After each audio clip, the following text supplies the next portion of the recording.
Welcome to Success Drips Clues. This podcast is all about leveling up your mindset, your opportunities, and your life. If you're ready to think bigger and move smarter, let's get into it.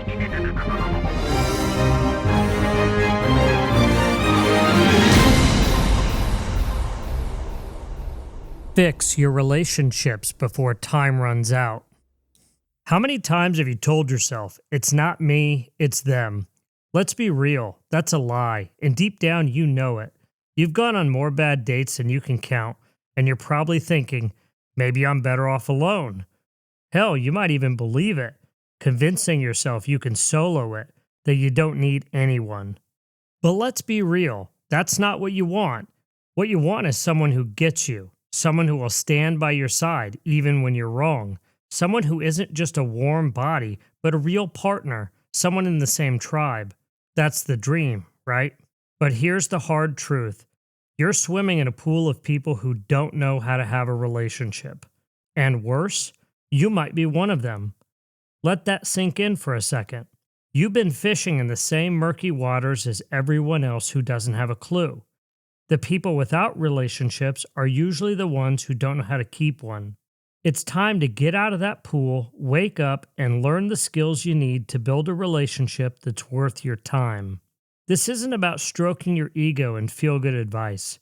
This is about figuring out the real mistakes that's been holding you back and fixing it. Because if you don't, you're just wasting your time. And know this to be true. Time's running out. You've been playing the same game over and over, expecting different results. How many times have you told yourself, it's not my fault when a relationship falls apart? Or, I just haven't met the right person yet. Sure, it's easier to believe that, but let's face it, you're lying to yourself. Self-deception is a killer. You keep repeating the same mistakes, not because you're unlucky, but because you refuse to see where you are messing up. Life isn't subtle. It smacks you in the face with the same lesson until you finally get it. Think about it. How many times have you been burned by the same problem in different relationships? It's not them, it's you. And the sooner you accept that, the sooner you'll stop wasting your time on dead-end situations. Here's a personal story. I've been with my wife for 20 years, but early on, I used to deceive myself into believing her slights were justification for me to act like a real jerk. When we fought, I'd go full send, thinking I was right because she wronged me. I created a lot of pain doing this. But eventually, I realized the damage I was causing with this attitude. I had to ask myself, is this the kind of relationship I want? I chose to become the change I wanted to see, and in time, so did my wife. Now when we disagree, what used to take days to resolve now takes minutes. We're in it together, and we've only gotten stronger by becoming more self-aware. Admitting you're the problem isn't a weakness, it's power. When you stop lying to yourself and face the truth, you gain control. You fix the real issues instead of running in circles. Otherwise, you'll stay stuck, wondering why everything keeps falling apart. If you're stuck in self-deception, you're pushing people away. You're building walls between you and the people you care about, making it impossible to connect on a deeper level. Own your part, stop fooling yourself, and start growing. It's the only way forward. Here's the deal. Everyone loves to be right. It's like we're wired for it. But that need to be right is wrecking your relationships. You've been front and center for this many times before. You're in a heated argument, and just when you've resolved not to react, they hit you with that one thing. You know what I'm talking about, that comment that pushes your buttons, and suddenly all bets are off. You're throwing verbal haymakers, and when it's all over, both of you feel like crap. But hey, you were right? After what they did, you had to say it. Wrong. That's just your ego talking. Justification is when you convince yourself that being a jerk was totally okay because they deserved it. You spin the situation so you're the victim, and bam, you feel justified in whatever nasty thing you said. But here's the thing.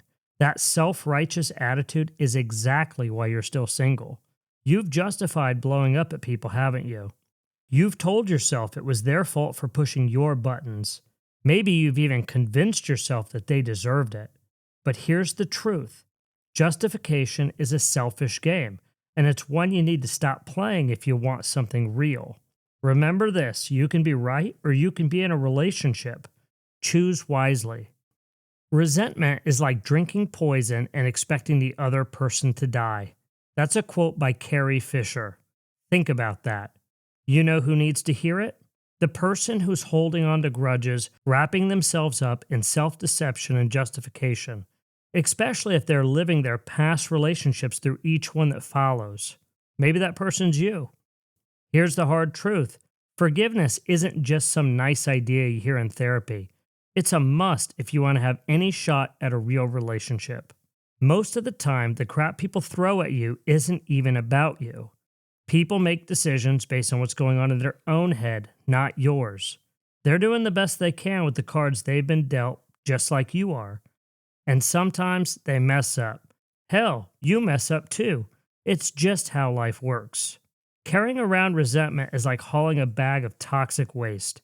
It weighs you down and it's rotting you from the inside out. You might think it's hurting the other person who wronged you, but guess what? They're fine. You're the one poisoned. Pour it out. Let it go. Forgiveness isn't about them. It's about freeing yourself. Most people suck at listening. Hearing happens without effort, but listening, that's a choice. When someone speaks, they want to be heard. No one talks just to hear themselves. And if you're not making an effort to listen, don't expect your relationships to last. John Gottman, a researcher who studied couples for over 40 years, found two huge keys to success. One, you need to be able to cohabitate without losing your mind over toothpaste in the sink. The second, it's what he calls bids for connection. Imagine these bids as balls on a ping pong table. Your partner lobs one over with a simple statement or a request for attention. If you don't hit it back, the game gets boring real fast. Miss too many balls, and they'll stop playing with you altogether. Ever been in a situation where you come home from a brutal day, one of those where nothing is easy and everything's an obstacle, and you try to share, but your partner's glued to their phone? They don't even look up. Yeah, that's what it feels like when someone ignores your bid.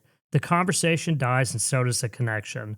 And the longer it goes on, the more resentment builds. You don't have to be a relationship genius to figure this out. Gottman calls it returning bids, but really, it's just validation. When your partner shares something, don't drop the ball. Listen and hit it back with something like, I hear you. Or, if I understood you right, you're saying. That's all it takes to show them you're engaged and what they say really matters to you.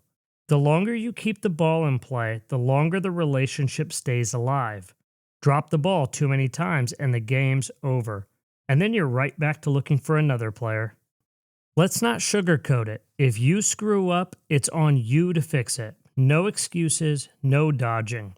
If you think not apologizing won't catch up to you, you're lying to yourself. Here's how to make an apology that matters. First, acknowledge the damage. Don't tiptoe around it. Call it what it is. I messed up and I see how what I did hurt you.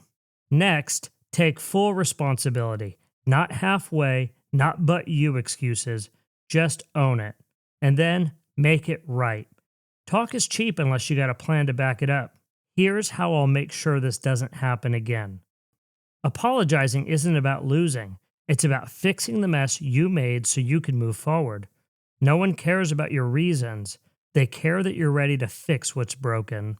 Here's my challenge to you. Pay attention to the story you tell yourself about how other people act. That's where your self-deception and justification live. Be brutally honest with yourself. That's the first step in growing your awareness. And once you expand your consciousness, bigger challenges will come your way, but you'll be ready to handle them. Ask yourself this: what am I becoming through my choices and behaviors? Is this the type of person capable of having what I want for myself? Success leaves clues, and so does failure. And if you can't honestly say you're becoming the person you need to be, now's the time to start changing that. If you're serious about getting your relationship game together, Here's a no BS breakdown of the skills that will set you apart. First, apologize right. Acknowledge the damage. I messed up and I know it hurt you. Take full responsibility. No but you excuses.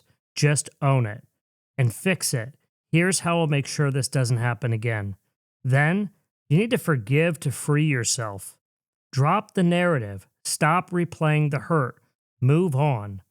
Choose to rise. Forgive because you're done letting that pain hold you back. And lastly, listen and validate. Engage or shut up. If you're not ready to really listen, don't pretend. Return the ball. Keep the conversation going. I hear you and I get it. And finally, take control or stay stuck. Do the work or stay in the same relationship dead zone. It's up to you. These aren't just tips, they're tools. Use them and watch your relationship shift from stuck to solid. Skip them and you'll stay in the same mess you've been in. None of this is easy, but it is just that simple.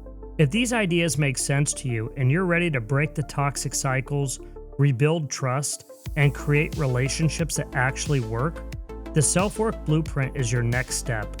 This free 5-part audio series and companion guide will help you go from stuck to self-aware so you can stop repeating the same mistakes and start building the relationships you actually want. You can click the link in the description. It's completely free. Who am I? I'm a God-fearing husband, father, and divine spirit navigating the human experience. I'm charged with being a good steward of my life and not taking for granted all the gifts given. My desire is to help expand the collective consciousness and develop philosophies that lead to better lives for each of us. After all, the greatest gift that we can give ourselves and all of humanity is the development of our fullest potential and wisely using the resources available to us. Here's to you on your journey on becoming the best version of yourself.